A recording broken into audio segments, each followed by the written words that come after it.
하실 하나님의 말씀은 사무엘상 15장입니다. 우리 22절에서 33절까지 보시겠습니다. 우리 지난 시간에 15장 전반부 봤고요. 오늘 이제 후반부 보겠습니다. 15장 22절에서 33절 구약성서 432페이지에 있습니다. 네, 우리 함께 교독하겠습니다. 제가 먼저 22절 봉독하겠습니다. 사무엘이 이르되 여호와께서 번제와 다른 제사를 그의 목소리를 청종하는 것을 좋아하심같이 좋아하시겠나이까. 순종이 제사보다 낫고 듣는 것이 순양의 기름보다 나으니. 이는 거역하는 것은 점치는 죄와 같고 완고한 것은 사실 조상에게 절하는 죄와 같으니라. 왕이 여호와의 말씀을 버렸으므로 여호와께서도 왕을 버려 왕이 되지 못하게 하셨나이다 하니. 사울이 사무엘에게 이르되 내가 범죄하였나이다. 내가 여호와의 명령과 당신의 말씀을 어긴 것은 내가 백성을 두려워하여 그들의 말을 청종하였음이니이다. 청하오니 지금 내 죄를 사하고 나와 함께 돌아가서 나로 하여금 여호와께 경배하게 하소서 하니. 사무엘이 사울에게 이르되 나는 왕과 함께 돌아가지 아니하리니 이는 왕이 여호와의 말씀을 버렸으므로 여호와께서 왕을 버려 이스라엘 왕이 되지 못하게 하셨음이니이다 하고. 사무엘이 그를 보고 돌아서되 사울이 그의 겉옷자락을 붙잡음에 찢어지니라. 사무엘이 그에게 이르되 여호와께서 오늘 이스라엘 나라를 왕에게서 떼어 왕보다 나은 왕의 이웃에게 주셨나이다. 이스라엘 지존자는 거짓이나 번개함이 없으시니 그는 사람이 아니시므로 결코 변개하지 않으시니이다 하니. 사울이 이르되 내가 범죄하였을지라도 이제 청하옵나니 내 백성의 장로들 앞과 이스라엘 앞에서 나를 높이사 나와 함께 돌아가서 내가 당신의 하나님 여호와께 경배하게 하소서 하더라. 이에 사무엘이 돌이켜 사울을 따라가매 사울이 여호와께 경배하니라. 사무엘이 이르되 너희는 아말렉 사람의 왕 아각을 내게로 끌어오라 하였더니 아각이 즐거이 오며 이르되 진실로 사망의 괴로움이 지났도다 하니라. 사무엘이 이르되 내 칼이 여인들에게 자식이 없는 것 같이 여인 중 내 어미에게 자식이 없으리라 하고 그가 길갈에서 여호와 앞에서 아각을 찍어 쪼개니라. 하나님 말씀입니다. 네, 우리 사무엘상 15장 22절에서 33절까지 봤습니다. 우리 그 내용 가지고 사울의 뒷북은 아무것도 바꾸지 못했다. 사울의 뒷북은 아무것도 바꾸지 못했다라는 제목으로 우리 함께 은혜 나누겠습니다. 우리 지난 시간에 얘기했던 것처럼 하나님께서 사울에게 또 한 번의 기회를 주셨습니다. 아말렉을 진멸하라고 하는 명령이었죠. 이것은 하나님의 거룩한 전쟁, 성전을 의미를 합니다. 진멸하라는 것은 아무것도 사울과 백성들이 가져서는 안 되고 온전히 하나님께 모두 다 드려져야 된다는 겁니다. 그런데 사울은 하찮은 것들은 진멸하고 좋은 것들은 살려서 데려옵니다. 하나님이 사무엘에게 사울을 왕으로 세운 것을 후회한다라고 지난 시간에 말씀하셨습니다. 사무엘은 온 밤을 하나님께 부르짖고 그리고 새벽부터 서둘러서 채비를 해서 사울을 만나기 위해서 길을 떠났죠. 사무엘을 보자마자 사울은 이번에는 하나님의 명령대로 했다고 오히려 자랑을 합니다. 사무엘이 자기 귀에 들리는 이 소와 양은 도대체 무슨 소리냐고 이야기를 하죠. 그랬더니 사울이 여호와께 제사 지내려고 데려온 것이다 라고 거짓말을 합니다. 핑계를 대죠. 그 다음에 이제 우리 사건들이 이제 이어집니다. 오늘 나머지 사건들을 보겠습니다. 우리 18절과 19절 한번 읽어보겠습니다. 또 여호와께서 왕을 길로 보내시며 이르시기를 가서 죄인 아말렉 사람들을 진멸하여 다 없어지기까지 치라 하셨거늘 어찌하여 왕이 여호와의 목소리를 청종하지 아니하고 탈취하기에만 급하여 여호와께서 악하게 여기시는 일을 행하셨나이까. 핑계를 대는 사울에게 사무엘이 단도직입적으로 치고 들어가서 묻습니다. 가서 죄인 아말렉 사람들을 진멸하되 다 없어지기까지 치라고 하나님이 하지 않았느냐라는 거죠. 다 남김없이 진멸하는 것은 아무것도 가지고 오지 말아야 되는 것이 하나님의 명령이었다는 겁니다. 여호와의 목소리를 청종하지 아니하고 탈취하기에만 급했다라고 나무랍니다. 어찌해서 하나님의 말씀대로 순종하지 않고 아말렉 것을 여기까지 갖고 왔느냐고 나무라는 거죠. 세상 것에 욕심이 생기면 탐욕이 생깁니다. 그러면 하나님의 길을 온전히 걷지 못하죠. 죄의 길로 빠집니다. 인생에서 하나님이 주시는 복을 받고 가장 조심해야 되는 것이 그 복에 취해서 세상 것을 붙드는 겁니다. 복이 끝까지 복되게 하는 방법의 가장 중요한 기초는 여호와의 목소리를 청종하는 겁니다. 돈과 자리를 붙들려고 하는 것이 아니라 하나님의 목소리를 듣고 순종하려고 애쓰는 거죠. 누구나 다 아는 얘기입니다. 다 아는 얘기인데 이게 정말 지키기가 쉽지 않다는 거죠. 오늘 그에 대한 이야기를 계속 해나갈 겁니다. 우리 20절과 21절 다시 한번 읽어보겠습니다. 사울이 사무엘에게 이르되 나는 실로 여호와의 목소리를 청종하여 여호와께서 보내신 길로 가서 아말렉 왕 아각을 끌어왔고 아말렉 사람들을 진멸하였으나 다만 백성이 그 마땅히 멸할 것 중에서 가장 좋은 것으로 길갈에서 당신의 하나님 여호와께 제사하려고 양과 소를 끌어왔나이다 하는지라. 사울은 끝까지 책임 회피를 합니다. 시작에 어떻게 서두 얘기를 하냐면 다만 백성이라고 얘기합니다. 자기가 아각은 데려온 것이 맞는데 그 다음에 다만이라고 얘기를 하죠. 그 백성이라고 얘기를 합니다. 양과 소를 가져와서 죄를 지은 것은 사울이 아니라는 겁니다. 백성이 했다는 거죠. 책임 전가를 시킵니다. 그 마땅히 멸할 것 중에서 라고 얘기를 하죠. 하나님의 명령을 이미 알고 있었다는 겁니다. 사울은 이미 다 알고 있었는데 백성들이 위반했다는 거죠. 가장 좋은 것으로 길갈에서 당신의 하나님 여호와께 제사하려고 라고 되어 있습니다. 양과 소를 아말렉에서 끌고 온 이유는 하나님께 제사 지내기 위해서라는 겁니다. 백성들이 데리고 왔고요. 그리고 그냥 하나님이 아니라 당신의 하나님, 사무엘의 하나님을 위해서 제사 지내려고 데리고 왔다는 거죠. 사울 자신은 이 불순종의 문제에서 저 멀리 도망가고 있습니다. 백성이 당신의 하나님께 제사 드리려고 가져왔으니까 자기는 이 문제와 아무 관련이 없고 완전히 제3자입니다 라고 빠져있는 거죠. 저는 정말 모르는 일입니다 라는 대답을 합니다.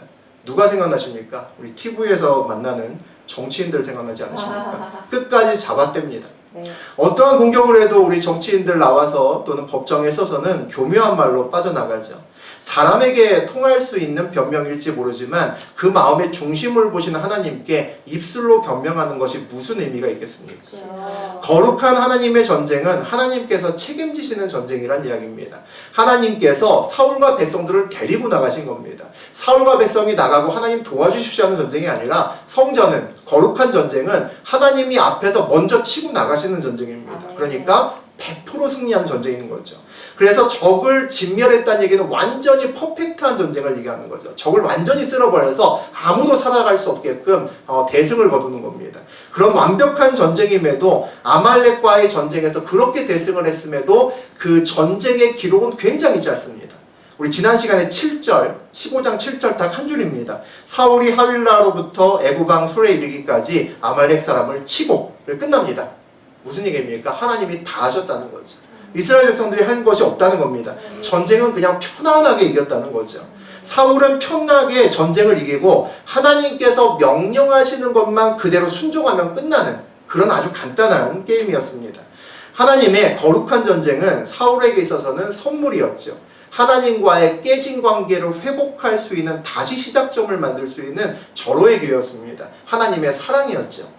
지난번 블레셋과의 전쟁처럼 요나단과 같이 믿음으로 어떻게든지 하나님께 반응해서 나가야 되는 그렇게 힘든 전쟁이 아니었습니다. 벅찬 전쟁도 아니었고요. 병사들도 많고 하나님이 치고 나왔기 때문에 순조롭게 그냥 바로 이겨버리는 그런 전쟁이었습니다. 필요한 것은 자기의 욕심을 내려놓는 것뿐이었습니다. 하나님 것에 손대지 않고 취하지 않고 하나님의 것을 그저 하나님께 드리고 오면 그냥 끝나는 그런 전쟁이었습니다.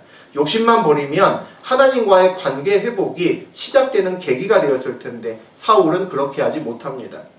정치인들이 포장하고 또 악인들이 포장하고 잡아떼는 이유가 뭘까요? 결과는 보이는데 동기는 눈에 보이지 않기 때문입니다. 그래서 동기를 포장하는 거죠. 나쁜 결과에 대해서 자기가 알지 못한다라고 얘기를 하죠. 좋은 동기로 했다는 겁니다. 자기는 몰랐다는 거죠. 발뺌합니다. 왜 발뺌할까요? 나쁜 결과는 이미 드러나 있습니다. 그런데 나쁜 동기까지 드러나면 자기의 자리를 지킬 수가 없기 때문입니다. 그래서 그 머리 좋은 행시나 사시나 이런 것들도 턱턱 붙는 그 머리 좋은 정치인들이 말하는 공통적인 대답이 있습니다. 잘 기억나지 않습니다. 이런 대답을 하죠. 다 아실 겁니다. 어떻게든 자기의 동기가 순수했다는 거죠. 나쁜 마음이 없다는 것을 말하기 위해 그렇게 이야기합니다. 세상은 결과를 중요시하죠. 그러면 하나님은 뭐 어떻게 평가하실까요? 결과가 아니라 하나님은 동기 가지고 판단하십니다. 우리 아마 다음 시간쯤 나눌 텐데 사무엘상 16장 7절을 보면 유명한 말씀 나옵니다. 사람은 외모를 보거니와 나 여호와는 중심을 보시는다라는 말씀이 나옵니다. 오늘 전쟁의 결과는 이미 승리로 시작됐던 전쟁입니다. 승리를 알고 있었던 전쟁이죠. 하나님은 명령에 순종하는 사울의 마음에 관심이 있었습니다. 사울이 아말렉을 정말 명령에 따라서 완전히 진멸하는지 그게 궁금했던 거죠. 끝까지 하나님을 놓지 않는지가 하나님의 관심사였습니다. 사울이 그 마음속의 중심, 사울의 그 동기가 하나님이 알고 싶었던 거죠. 그것을 하나님께 보이라고 하는 것이 오늘 전쟁이었습니다. 세상에서는 분명히 사울의 변명이 통했을 것 같습니다. 사울은 하찮은 것들을 진멸하고 왕 아각과 좋은 것들을 가지고 왔습니다. 그것이 걸리니 자기가 아니라 백성들이, 군사들이 가지고 왔다고 덮어씌웁니다. 변명하죠. 그리고 모두 하나님을 경배하기 위해서 가지고 온 것이라고 변명을 합니다. 그 마음속에 뭐가 있을까요? 만약에 사무엘이 와서 비난하지 않았고 그냥 넘어갔다면 값비싼 탈취물은 대부분 사울의 것이 됐을 겁니다. 걸리니까 하나님께 드리기 위해서 가져왔다고 변명하는 거죠. 누구나 봐도 알 수 있는 겁니다. 사람에게는 충분히 통할 수 있는 변명일 수 있습니다. 하지만 하나님께 그 변명이 통할 수는 없는 거죠. 하나님은 이미 사울의 그 마음속을 꿰뚫어 보시기 때문입니다. 우리에게 이 마음을 버려야 됩니다. 걸리면 문제 생기면 안 하면 되지 뭐. 이 마음이 굉장히 위험한 마음입니다. 그 마음은 사람에게는 통할 수 있으나 하나님께는 통하지 않습니다. 하나님은 사울의 속뿐만 아니라 저하고 여러분의 속도 보고 계시기 때문입니다. 우리의 중심을 보고 계시기 때문이죠. 하나님께는 결과가 중요하지 않습니다. 왜냐하면 결과는 하나님 마음대로 얼마든지 바꿀 수 있는 것이기 때문이죠. 전쟁의 결과는 하나님 손에 달려 있습니다. 하나님은 애초에 내 마음이 어땠는지가 중요합니다. 그 일을 시작할 때 어떤 마음을 갖고 그 일을 했는지가 하나님께는 중요하다는 거죠. 마음의 중심은 하나님의 소관이 아니기 때문입니다. 내 마음의 중심을 드리는 것은 나의 결단과 나의 소관이 거기에 중요한 팩트가, 그 요소가 되기 때문이죠. 우리도 세상에서 살다 보니까 동기보다 결과를 나도 모르게 더 중요하게 생각하는 그렇게 삶을 살 때가 있습니다. 결과가 좋으면 세상은 그냥 넘어가거든요. 별 이야기 하지 않습니다. TV나 뉴스에 떠드는 것도 전부 다 결과가 문제가 생겼기 때문에 네 동기가 뭐냐라고 묻는 겁니다. 결과가 좋은 것은 좋았겠지라고 아무도 문제 삼지 않습니다. 만약에 어떤 결과에 대해서 사람들이 나를 칭찬하는데 사실 내 속마음은 좋은 마음으로 하지 않았을 수 있습니다. 그러면 문제가 생길 수 있습니다. 결과와 동기가 벌어지기 시작했다는 것은 나의 믿음과 나의 생활에 문제가 생기기 시작했다는 신호일 수 있다는 거죠. 좋은 동기인데 나쁜 결과가 맺어지는 경우가 있습니다. 하나님이 나를 연단하고 훈련시키기 위해서 그렇게 하실 수 있습니다. 그와 같은 힘든 상황에서 내가 어떻게 믿음으로 반응하는지 하나님께서 보시고 또 연단하고 훈련시키기 위해서 그런 상황을 만드실 수 있습니다. 또 하나는 나에게 문제가 있을 수 있죠. 하나님의 때를 잘못 판단하거나 하나님의 방법대로 하지 않고 내 방법대로 일을 하려고 하면 내가 바른 길을 걸어가더라도 문제가 생깁니다. 그런 경우에 하나님이 승리를 허락하지 않으실 수도 있다는 거죠. 보다 문제가 되는 것은 나쁜 동기인데 좋은 결과를 맺을 때입니다. 사람들에게는 칭찬을 받으나 하나님은 나를 칭찬하지 않을 때죠.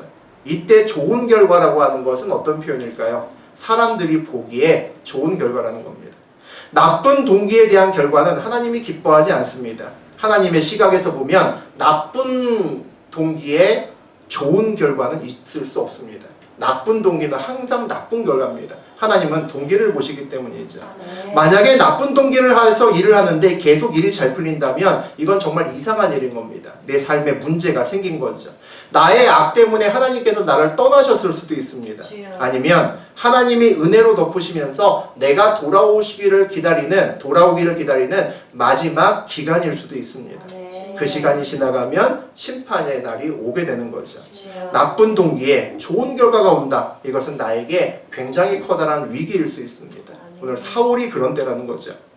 불순종하는 사울에게 사무엘이 경고합니다. 우리 22절과 23절 보겠습니다.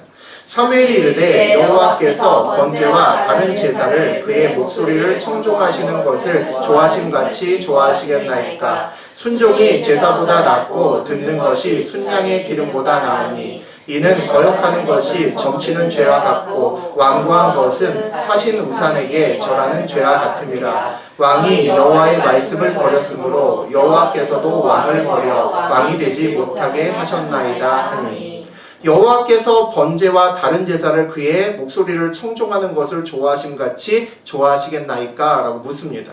하나님은 그의 목소리를 청종하는 것을 좋아하신다는 거죠. 청종은 순종하는 거죠. 순종은 듣는 것으로부터 시작합니다. 그런데 우리는 사실 듣는 거에 굉장히 약합니다. 사람들과 이야기할 때 듣기보다 내 말을 하는 것을 좋아하는 사람들이 훨씬 더 많습니다. 세상에서 많이 하는 격언 중에서 그런 말이 있습니다. 귀는 두 개고 입이 하나인 이유는 두 배로 듣고 절반만 말하라고 그렇게 만들어놨다라는 이야기를 합니다. 맞는 얘기죠. 그런데 나이가 먹을수록 우리는 듣기를 점점 더 싫어합니다. 연세 드신 분들이 전화를 하면 보통 자기 이야기만 하고 뚝 끊어버립니다. 아마 경험들 많이 하셨을 겁니다. 아이는 그렇게 전화 받으면 혼납니다. 우리 지나가 그렇게 전화 받으면 당장 전화하죠. 전화 그렇게 받으면 안 된다고. 근데 어르신들은 그렇게 받는 경우가 많습니다. 어른들은 나이가 먹어가게 되면 경험이 많아서 들을 필요가 별로 없다고 생각합니다. 척하면 척이라는 거죠. 조금만 들어도 나머지 듣지 않아도 그 사람의 마음도 알고 나머지 무슨 얘기도 알지도 다 안다는 겁니다. 그래서 그 사람 말이 끝나기 전에 치고 들어갑니다. 아, 됐어. 무슨 말 하는지 알겠는데, 그리고 내 이야기 합니다. 많이 아마 경험하셨을 겁니다. 우리가 그럴 때도 있고 당할 때도 있죠. 보통 남의 말을 중간에 끊고 들어가서 그렇게 자기 이야기를 합니다. 특히 어떤 이권이 개입된 일이라면 더 커집니다. 남의 말 듣지 않습니다. 계속 자르고 들어가서 내 얘기만 이야기를 합니다. 남의 이야기를 끝까지 듣는 경우가 굉장히 드뭅니다. 그런데 문제는 하나님께도 그런 사람이 많다는 거죠. 와서 자기의 기도만 한참 하고 필요한 것 이것저것 리스트를 만들어서 기도하고 그것으로 기도가 끝났다라고 생각합니다. 우리가 기도하는 이유는 물론 우리의 상황도 아래고 우리의 기도 제목도 아래서 우리의 필요를 채우는 것이 기도의 중요한 목적 중에 하나입니다. 더 중요한 것은 주님의 음성을 들어야 되는 거죠. 그 음성을 들어야 나의 삶에서 하나님의 말씀을 살아낼 수가 있습니다. 믿음의 시작은 온전히 들을 수 있어야 진정한 믿음의 시작이 시작되는 겁니다. 순종이 제사보다 낫고 듣는 것이 순양의 기름보다 나으니라고 이야기합니다. 아주 유명한 말이죠. 순종이 제사보다 낫다라고 부릅니다. 형식보다 내용이 중요하다는 얘기죠. 마음이 중요하다는 얘기입니다. 형식과 제사와 예배가 중요하지 않다는 것이 아니라 마음을 담아낸 제사를 드려야, 마음 전심을 다하는 예배를 드려야 한다는 그런 이야기입니다.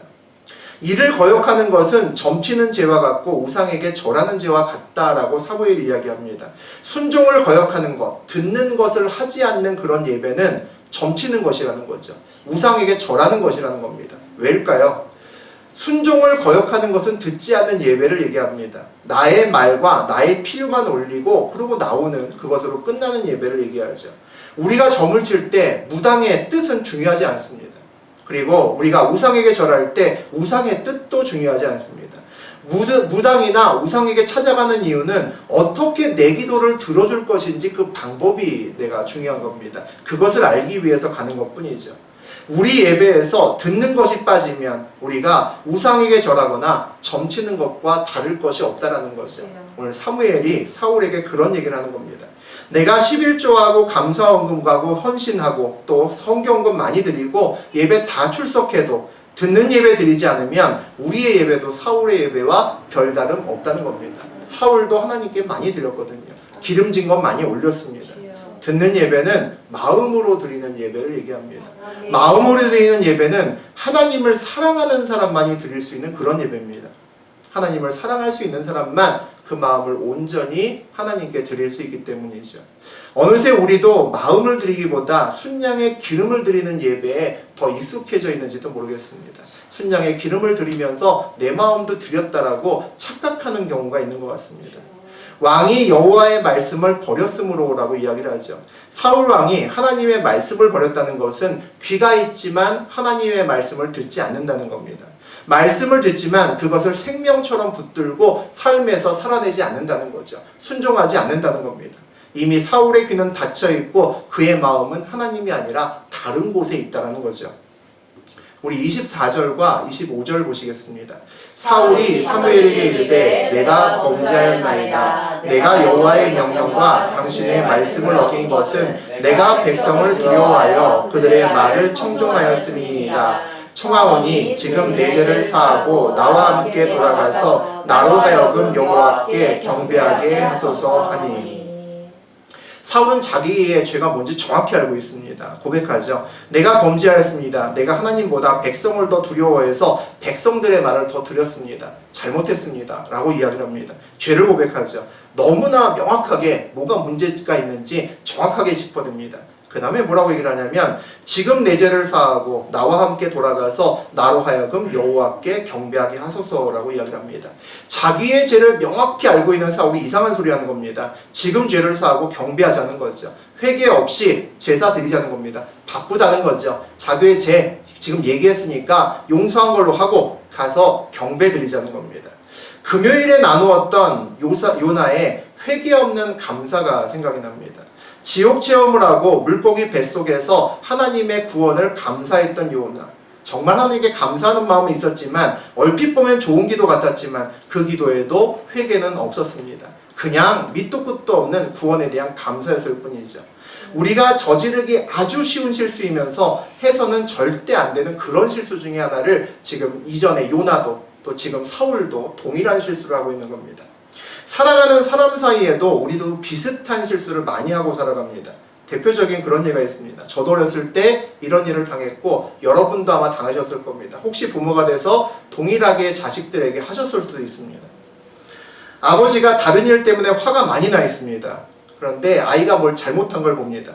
그렇게 큰 잘못은 아니었는데 워낙 마음이 기분이 안 좋고 마음이 격앙된 상태라 아이의 잘못이 크게 보입니다. 그래서 그렇게 하면 안 되는 줄 알았는데 아는데도 마음이 욱하는 마음에 아들에게 지나치게 야단을 많이 칩니다. 어찌 보면 화풀이한 거죠. 그렇게 해서 아이를 야단을 쳤습니다.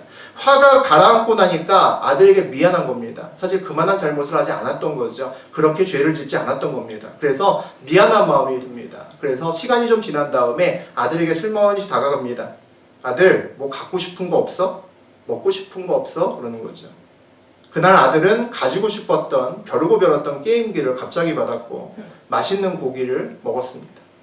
아버지는 자기의 잘못을 선물과 음식으로 퉁쳐버렸습니다. 아이에게 잘못했다고 미안하고 하기는 좀 뭐하니까 선물과 먹을 것으로 넘어갔습니다. 그것으로 자기의 마음을 표현했다라고 생각하는 거죠. 한두 번 넘어갈 수는 있지만 반복되면 그것으로 해결되지 않습니다. 마음에 쌓입니다. 상처는 사과 없이 다른 것으로 용서되지 않기 때문이죠. 잘못을 인정하고 사과하지 않으면 회복되지 않습니다.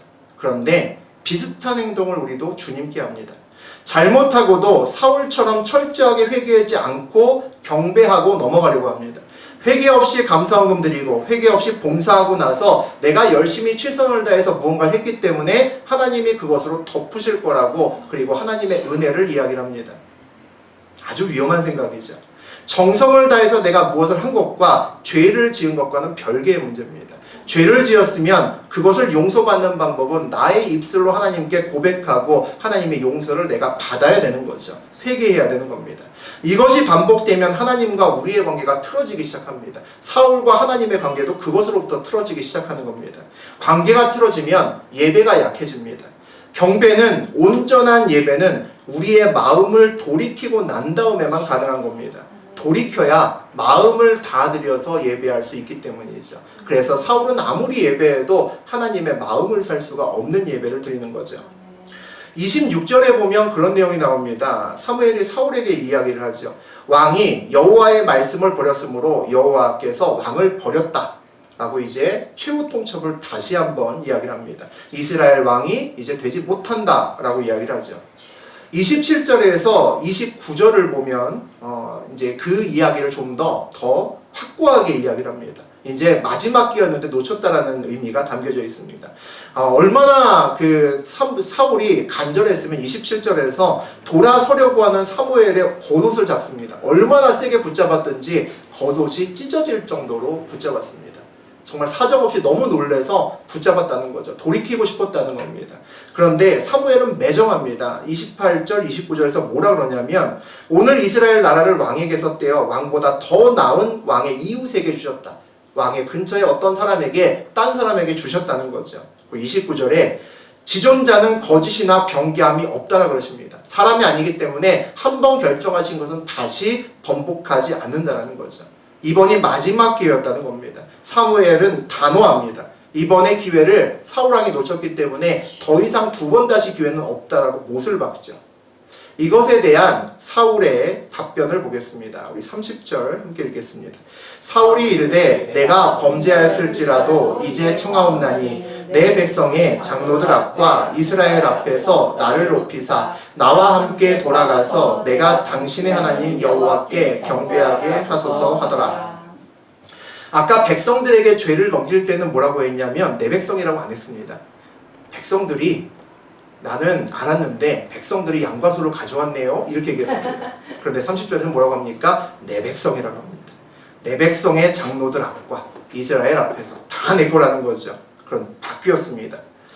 나를 높여달라고 합니다. 다 내 거라는 거죠. 하나님이 주셨는데 이제는 다 내 거라는 겁니다. 그 다음 말에 당신의 하나님께 경배한다. 하나님은 여전히 앞에나 뒤나 당신의 하나님입니다. 안타까운 거죠.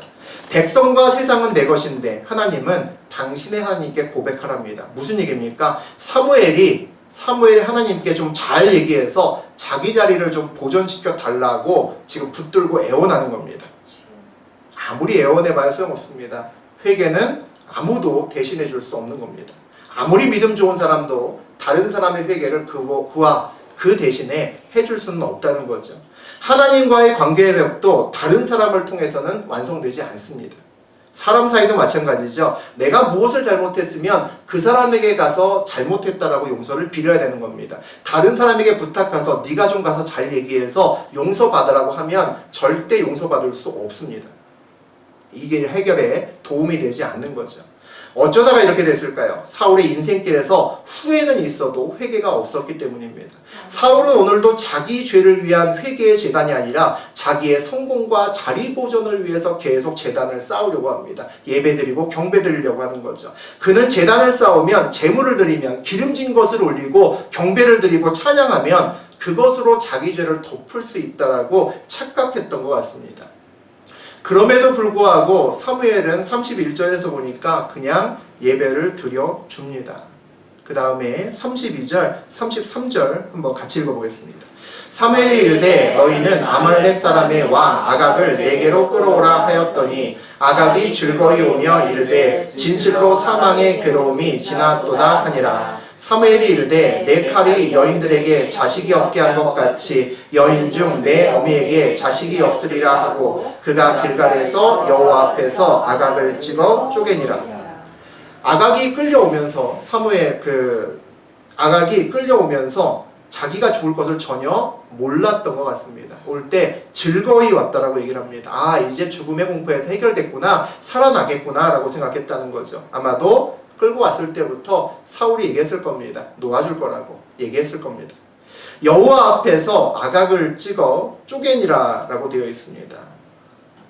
결국 아각은 오늘 죽임을 받습니다. 그런데 이미 상황은 모두 다 종료된 다음입니다. 이미 모두 다 벌어진 다음에 뒤늦게 아각이 죽는 거죠. 여호와 앞에서 아각을 죽여봐야 하나님 입장에서는 그냥 쇼로밖에 생각되지 않는 겁니다. 이미 마음을 돌이키신 후라는 거죠. 그 다음에 아각을 죽이고 그 다음에 다른 가지고 온 기름진 것들을 가지고 하나님께 예배를 드리고 모두 다 없애봐야 그때는 이미 때가 늦었다는 겁니다. 전부 다 사울의 뒷북일 수밖에 없다는 거죠. 뒷북으로는 절대로 회개를 할 수 없습니다. 하나님과의 관계를 호전시킬 수 없습니다. 마음이 바뀌어야, 마음을 돌이켜야 관계가 회복되는 거죠. 사울은 아각을 살리고 좋은 소와 양을 살려서 데리고 오기로 결정했을 때 이런 상황이 오면 하나님이 화를 내시면 사무엘이 뭐라 그러면 어떻게 해야겠다고 머릿속에 이미 다 계산이 끝났던 것 같습니다. 걸리면 아각을 죽이고 가져온 것은 제물로 드리고 안 걸리면 보기 좋게 아각은 살려주고 기름진 소와 양은 가지면 된다라고 생각했던 것 같습니다. 머릿속에서 모든 경우의 수를 생각했을 겁니다. 그에 대한 대비를 했던 것 같습니다. 그러지 않았다면 아까 함께 봤던 21절처럼 다만 백성이 그 마땅히 멸할 것 중에서 가장 좋은 곳으로 길갈에서 당신의 하나님 여호와께 제사하려고 양과 소를 끌어왔나이다 하는지라 이와 같은 말이 바로 즉석에서 나올 수는 없었을 겁니다. 돌아오면서부터 그와 같은 곤란한 상황이 되면 미리 이런 대답을 해야겠다라고 준비하고 왔다는 거죠. 걸리면 그때 가지고 온 것 모두 포기하고 제사 드리면 그것으로 그만이라고 생각했던 것 같습니다. 사울이 착각했던 것이 있습니다. 그가 비싼 양으로 서로 경배를 드려도 그의 죄는 그대로 남아있다는 것을 사울은 몰랐던 거죠. 그가 아각을 하나님 목전에서 죽여도 그것은 뒷북일 뿐 하나님과의 관계에서는 전혀 상관이 없는 일이라는 것을 몰랐던 겁니다. 왜냐하면 사울의 마음은 경배를 드리기 전이나 후나 아각을 죽이기 전이나 후나 그대로이기 때문입니다. 전심으로 회개하고 전심으로 경배할 수 있는 사람은 하나님을 사랑하는 사람만 할 수 있기 때문입니다. 사울은 그러지 않았다는 거죠. 오늘 사울의 예배를 보면서 우리가 원론적인 질문을 우리에게 던지는 그런 시간이 줬으면 좋겠습니다. 나는 예배를 왜 드리는지, 나는 어떤 마음으로 예배를 드리는지, 나는 하나님을 도대체 얼마나 사랑하고 있는지, 나는 무엇으로 예배를 드리고 있는지, 나는 이 시간 전심으로 예배자리에 앉아 있는지 자기에게 묻고 스스로 대답하는 그런 시간이 되었으면 좋겠습니다.